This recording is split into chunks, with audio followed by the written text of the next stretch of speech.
മുത്തുനബി സല്ലല്ലാഹു അലൈഹി വസല്ലമ തങ്ങളുടെ ജന്മദിനം ആഘോഷിക്കാൻ ഒരു തെളിവുമില്ല.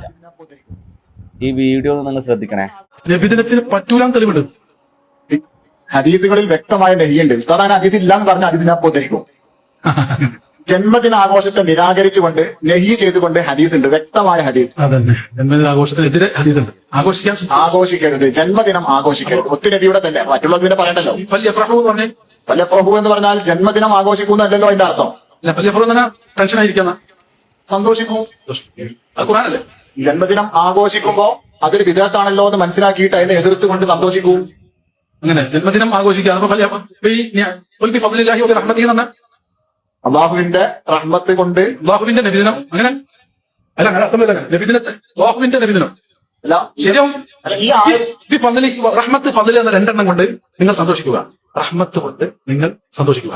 റഹ്മത്താണ് മുത്തുനബി സ്വല്ലല്ലാഹു അലൈഹി വസല്ലം. അതിൽ യാതൊരു തർക്കമില്ല. അപ്പൊ മുത്തുനബിയെ കൊണ്ട് സന്തോഷിക്കുക. മുത്തുനബിയെ കൊണ്ട് സന്തോഷിക്കാൻ കൊണ്ട് മുത്തുനബിയുമായി ബന്ധപ്പെട്ട എന്തൊക്കെയുണ്ടോ ആ ഓരോന്നുമായും സന്തോഷിക്കുക. അതിൽ നബിദിനം ആയാലും സന്തോഷിക്കാം, അല്ലാതെ ആയാലും സന്തോഷിക്കാം.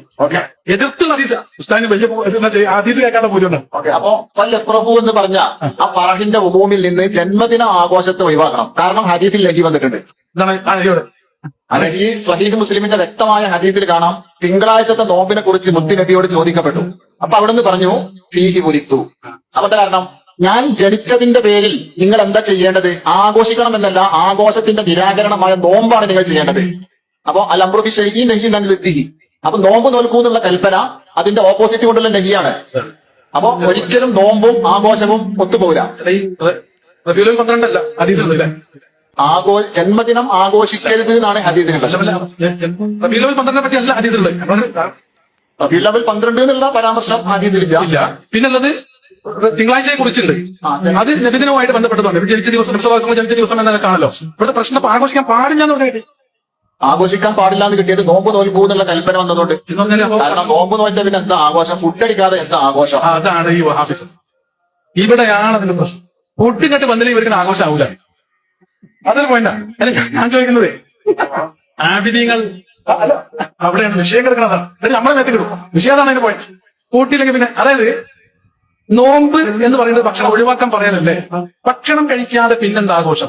അപ്പൊ ആഘോഷം എന്ന് പറഞ്ഞാൽ ഭക്ഷണം കഴിച്ചുകൊണ്ടുള്ള മാത്രമാണ് എന്നർത്ഥം. അപ്പൊ 24 മണിക്കൂർ ഒരാൾ സന്തോഷിക്കണമെങ്കിൽ കയ്യിൽ എന്തെങ്കിലും ഒരു കടലെങ്കിലും വേണ്ടി വരും. അങ്ങനെ സന്തോഷിക്കണം, അപ്പൊ തൊള്ളയിടണം. കാരണം അങ്ങനെയുള്ള ഇതൊരു മസാലായി പോയി. സന്തോഷം ഭക്ഷണം ചെയ്യില്ല. അപ്പൊ സന്തോഷം ഒരു കുട്ടീനെ കാണുമ്പോൾ ഒരു മിനിറ്റ് സന്തോഷിക്കട്ടെ. അങ്ങനെയാണോ? അല്ല, അങ്ങനെയല്ലല്ലോ. സന്തോഷിക്കണമെങ്കിൽ എന്തായി പറഞ്ഞു? ഭക്ഷണം കഴിക്കണം. അല്ല, സന്തോഷം വിശപ്പുണ്ട്. ഞാൻ ചോദിക്കുന്നതല്ല. സന്തോഷം ഇതിനെതിരാന്ന് പറഞ്ഞതിനെ കുറിച്ച് ഞാൻ പറഞ്ഞു. ആ നോമ്പ് സന്തോഷ പ്രകടനത്തിന്റെ എതിരല്ലേ? കാരണം നോമ്പാണെങ്കിൽ പിന്നെ എങ്ങനെ സന്തോഷിക്കും? ഭക്ഷണം വിശന്ന് കൊണ്ട് സന്തോഷ പ്രകടനം ഉണ്ടാവില്ലല്ലോ. അതുകൊണ്ടാണ് നോമ്പ് കൊണ്ടുള്ള കൽപ്പന, ആഘോഷം കൊണ്ടുള്ള. പെരുന്നാളിലൊക്കെ പെരുന്നാൾ നമ്മള് ആഘോഷമാണ്. കുട്ടിയുടെ നോമ്പ് അത് പുട്ടല്ലേ, കാര്യമായിട്ട് പുട്ടല്ലേ. ഔദ്യപള്ളികള് പുട്ട. പെരുന്നാളിന്റെ വളരെ പ്രധാനപ്പെട്ട ഒരു സംഭവം എന്ന് പറഞ്ഞത് ഭക്ഷണമാണ്. പെരുന്നാൾ അപ്പൊ മിമ്പർമലൊക്കെ അല്ല, അത് പ്രധാനാവൂലേ? ചിലവർക്ക് അത് പ്രധാനാവൂല. മിമ്പർമലൊക്കെ ഇമാമതൊക്കെ ആളല്ലേ മാതൃകയാവട്ടെ. സന്തോഷിക്കാനുള്ള പറഞ്ഞിട്ടുണ്ട്. മിമ്പർമൽ തന്നെ എല്ലാവരും ഓരോ അലുവങ്ങനെ എടുത്തിട്ട് എല്ലാവരും ഓരോ കൈ പിടിച്ചോളി ബിസ്മില്ല. ഇങ്ങനെയാണോ? എനിക്ക് മനസ്സിലാവാൻ ചെയ്യണം. എന്ന് പറഞ്ഞാൽ ഈ വിശപ്പ്, ഭക്ഷണം കഴിക്കാതിരിക്കൽ സങ്കടമാണ്, അതിൽ സുഖമില്ല എന്ന് പറഞ്ഞാൽ അവനെ പെരുന്നാൾ സന്തോഷമല്ലേ? പെരുന്നാളിന് സന്തോഷിക്കണോ? പെരുന്നാളിന് സന്തോഷിക്കണം. പെരുന്നാളിന്റെ ഏറ്റവും വലിയ അമലേതാ? പെരുന്നാൾ നിസ്കാരം. അല്ല സംശയം, പെരുന്നാൾ നിസ്കാരം തന്നെ ഏറ്റവും വലിയ അമല്. അത് സന്തോഷിക്കാൻ വേണ്ടിയാണോ? തീർച്ചയായിട്ടും. അപ്പൊ അതിൽ പുട്ടടിച്ചാല് അപ്പൊ നിസ്കാരത്തിൽ ആരെയും പുട്ടടിക്കും? അതാണ്. അപ്പൊ ഏറ്റവും സന്തോഷിക്കണ ഒരു നിസ്കാരം അല്ല, നിസ്കാരം കഴിഞ്ഞിട്ട് അടിച്ചാൽ മതി.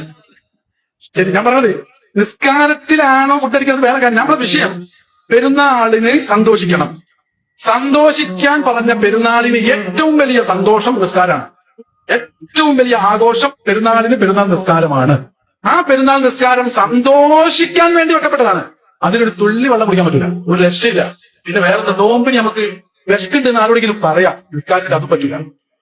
നോമ്പിന് വിശക്കുണ്ട് എന്ന് പറഞ്ഞാൽ എങ്ങനെ മണ്ട കുടിക്കെങ്കിലും പിന്നെ കള കുടിക്കാൻ പറയും, എന്തെങ്കിലുമൊക്കെ ചെയ്യാലോ. എവിടേക്കെങ്കിലും പോകാൻ, അല്ലെങ്കിൽ ഭക്ഷണം നോക്കിക്കാൻ, അല്ലെങ്കിൽ അവിടെ തൊട്ടാനും പറയാം. നിസ്കാരത്തിൽ അനങ്ങാനും പറ്റില്ല, തിന്നാനും പറ്റില്ല. എന്നിട്ട് സന്തോഷിക്കണ പോലെ ഭക്ഷണമില്ല, മുട്ടായില്ല, ഒരു കടലില്ല, ഒന്നുമില്ല. എന്നാലോ മിണ്ടാൻ വേറെ ഒന്നും വർത്താനം പറയാൻ പറ്റില്ല.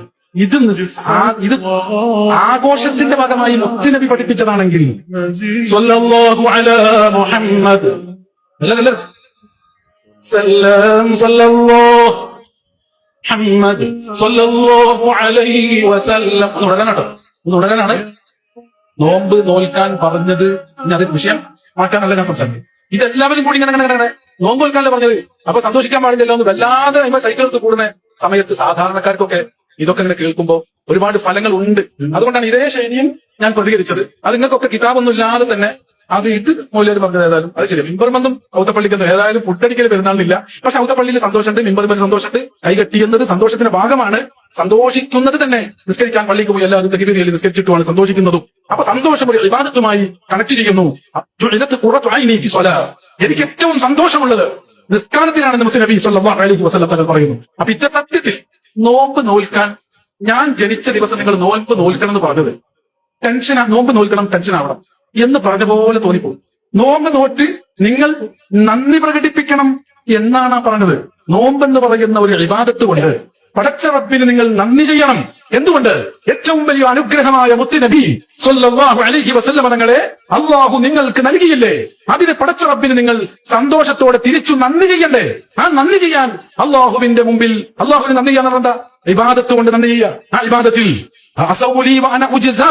എന്ന് പറയപ്പെട്ട ആ നോമ്പ് നോറ്റവരെ ഞാൻ തന്നെ എന്നെ തന്നെ കാണാനുള്ള അവസരമുണ്ടെന്ന് പറഞ്ഞ അത്രയും പവറുള്ള നോമ്പ് എന്റെയും ബൈനി വബൈന അബ്ദി അങ്ങനെ പ്രഖ്യാപിച്ച ആ രഹസ്യമായ റബ്ബിന്റെയും അടിമയുടെയും ഇടയിലുള്ള രഹസ്യമായ നോമ്പ് കൊണ്ട് നിങ്ങൾ നന്ദി ചെയ്യണം എന്ന് പറഞ്ഞതാണ്. ഇത്ആമത്തു ആം എന്നതും ഒരു ഇബാദത്താണ്. അതുകൊണ്ട് നന്ദി ചെയ്യാം, നിസ്കരിച്ച് നന്ദി ചെയ്യാം, നല്ല കാര്യങ്ങൾ ചെയ്ത് സ്വതക്ക ചെയ്ത് മദ്ഹ് പാടി നന്ദി ചെയ്യാം. നന്ദി ചെയ്യാനുള്ള ഒരു അടയാളം മാത്രമാണെന്നത് ഇമാം സുയൂത്തി ഇതേ വിഷയം ഉദ്ധരിച്ചുകൊണ്ട് നോമ്പിനെ ഒരു ഉദാഹരണമായി ഒരു നന്ദി ചെയ്യാൻ വേണ്ടി ഒരു അമലായി കണ്ടതാണ്. അമൽ നോമ്പല്ലാത്തതും ഉണ്ട് എന്ന് ഇമാമിങ്ങൾ വിശദീകരിച്ചിട്ടുണ്ട്.